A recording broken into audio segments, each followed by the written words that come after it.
The prized capture of Jamal Idris for the next 5 seasons had made it a successful week off the field for the Gold Coast Titans. However, their most immediate concern was resurrecting their current campaign, which was looking shaky at 1-4 heading into round 6.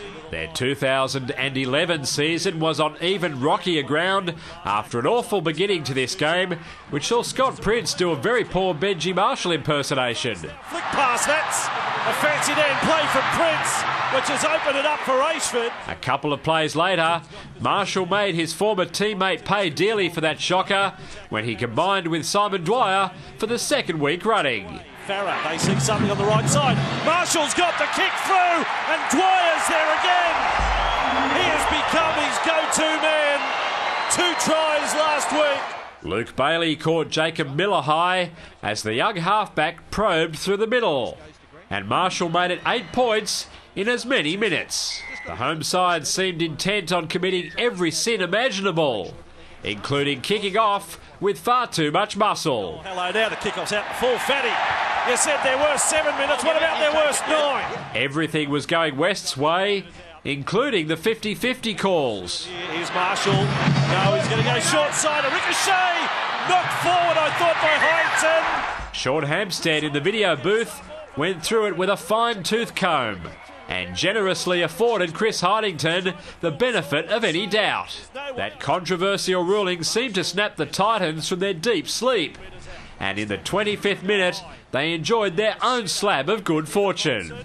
Bounces up high, now there's pressure, up goes Zillman.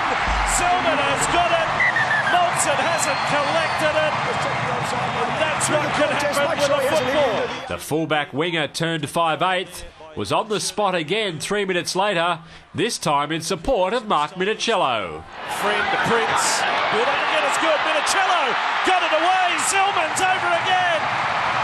Zillman, the Zen factor. Greg Bird had eyes for a try, but all he got was a smack in the chops from Heinington, who may find himself on a high tackle charge as a consequence. By all rights, Zillman should have had his hat-trick on the cusp of half-time, but blew it.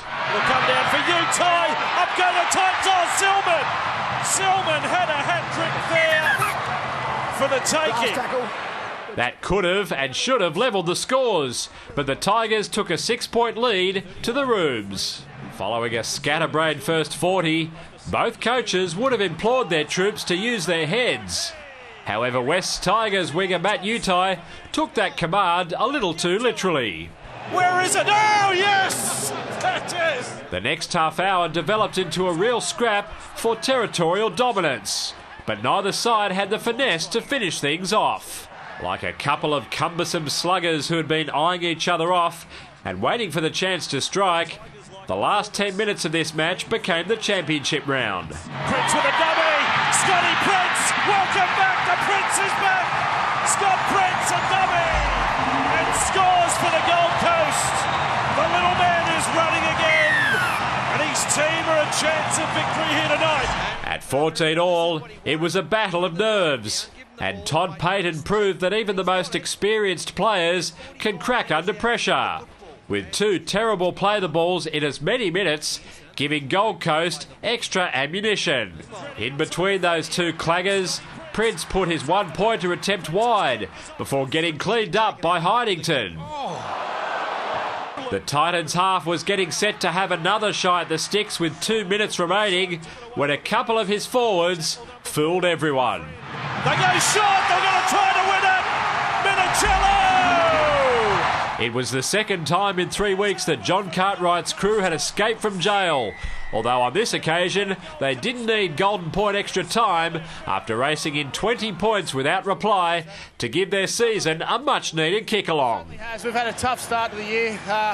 We probably haven't started the season like we have this year, and we really got into a hole, but I think tonight is a win that is really starting to get us out of it. David Rowlands, Big Pond Sport.